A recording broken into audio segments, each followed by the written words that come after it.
Paano mo malalaman na crush ka rin ng crush mo?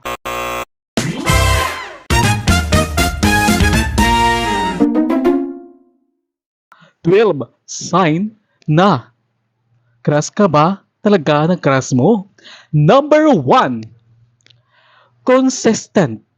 Kapag nagpaparamdam siya, halos consistent siya nagpaparamdam sa iyo. Tipong parang time to time siya nangungumusta sa iyo. Kulang na lang na isama mo siya sa lahat ng pupuntahan mo. Yan, may gusto yan sa iyo. Pangalawa, kapag kahit deeds na ang inyong conversation, yung parang nagchat-chat kayo pero parang wala nang gana, kaya niyang bubuhayin. Magbibigay siya ng ibang topic, magbibigay siya ng pag-uusapan para lang mas hahaba ang inyong pag-uusapan. Parang parang makikita mo na interested talaga siya. Yan ang pangalawang sign. 'Di ba? Mangungulit. Pangatlo, tanungin mo siya. Paano mo malalaman kung hindi mo siya tatanungin? Pakapala na ng mukha. Pakamala ng mukha talaga sa panahon ngayon. Talagang praktikalan na. Tanungin mo kung gusto ka ba talaga niya. Hmm. Mas mabuti nang kaysa naman umasa ka. Masakit yun. Sa katotohanan, tanungin mo siya kung talaga may gusto ka ba sa akin. Parang ganon. Pang-apat, kapag umamin siya.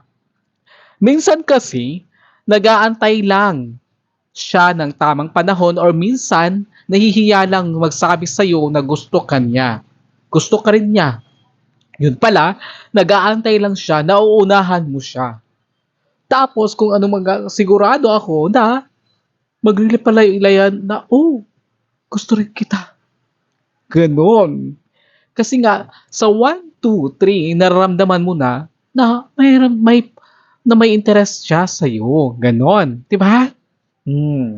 Number 5, kapag inalam niya ang interest mo at everything about you, at kapag tanggap ka niya, susuportahan ka sa lahat ng ginagawa mo. Sa lahat halos ng pupuntahan mo, susuportahan ka niya. Is a big sign na gusto ka rin niya. Diba? Ganun yon. Kumbaga, flow. Flow pag hinahinay lang. Pero, ganun. Number 6, kapag niyaya ka niyang magkape. Kape lang muna or mag-snacks. O, di ba? Kapag niyaya ka niya magkape, kasi pwedeng kasamang kaibigan, kung baka nahihiya lang, o baga kasamang kayo lang dalawa, is a sign of date. Or gusto ka talaga niyang makilala. Di ba? O manilibre siya sa'yo. Ganon. Oh, malaking bagay na yon. Number 7. Kapag nagbago siya, kapag napapansin mong hindi na niya masyadong ginagawa ang mga bad habits niya. Kasi, kapag sinabihan mong huwag na gawin yan, at kapag ginawa niya yun, at kapag sumunod siya sa'yo, naku, interested siya sa'yo at mahalaga ka sa kanya. Diba? Number 8, she always finds time.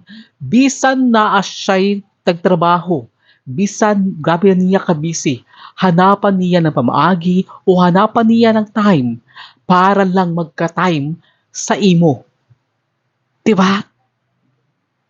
Maghanap siya ng way para lang ma-chat ka, makaiban ka, makasama ka niya, makasama ka niya. She finds a way. Diba? Ganon. Number 9, kapag pinakilala ka niya sa best friend niya o sa mga kaibigan niya, kabarkada niya, at sa mga pamangkin niya, kamag-anak niya. Naku, malaking bagay na yun. Diba? Sabot na, kung baga, lalo na kapag sa parents niya, pinakilala ka niya as a friend. As a friend muna. Pero, it's a sign. Oo, simula na yan. Diba? Pasisimula na yan. Number 10, Kapag tinuruan ka niya maglaro sa mga larong gusto niya o sa mga Olympics kumbaga, sasamahan ka niya, tuturuan ka niya, ganito ganyan. Lalo na yung nauso ngayon na Mobile Legend or kung ano ba yun, tuturuan ka niya paano to ganito ganyan. Parang sweet attitude siya sa'yo. It's a very, very big sign. Diba? Number 11. Kapag binigay niya mas lalo ang kanyang social media account sa'yo, kapag hinihingi mo, nagtitiwala siya agad sa'yo. Nako, wala na, sa'yo na talaga yon, di ba? Number 12. Kapag nag-tweet siya na, gusto mo ng Jollibee? Gusto mo mag-snack tayo? Nagugutom ako, samahan mo ako. Magugulat ka after 1 hour, kakatakot. Pupuntahan ka niya agad. Maghahanap siya ng way. Tapos pag sinabi mong, gusto mo ba ng mag-burger tayo? Pagkatapos, uy, favorite ko din yun, burger. Parang sinasabayan ka niya. Parang gusto niyang sumakay kung anong trip mo. Sign na po yan. Huwag mo nang patagalan. Talagang ang crush mo, crush ka din yan. Di ba? Makinig ka. Dahil sa panahon ngayon, be practical na. Bawal man sabihin nilang bawal mang umasa, pero kapag nasunod mo ang 1 to 12 sign, sigurado ako, crush ka din or type ka din ng taong gusto mo. Ayan, kuhabo? More sign, paki-comment lang po sa ako ang Facebook page dito lang po sa video. Then, follow for more tips. Welcome sa Halal TV. Bye-bye!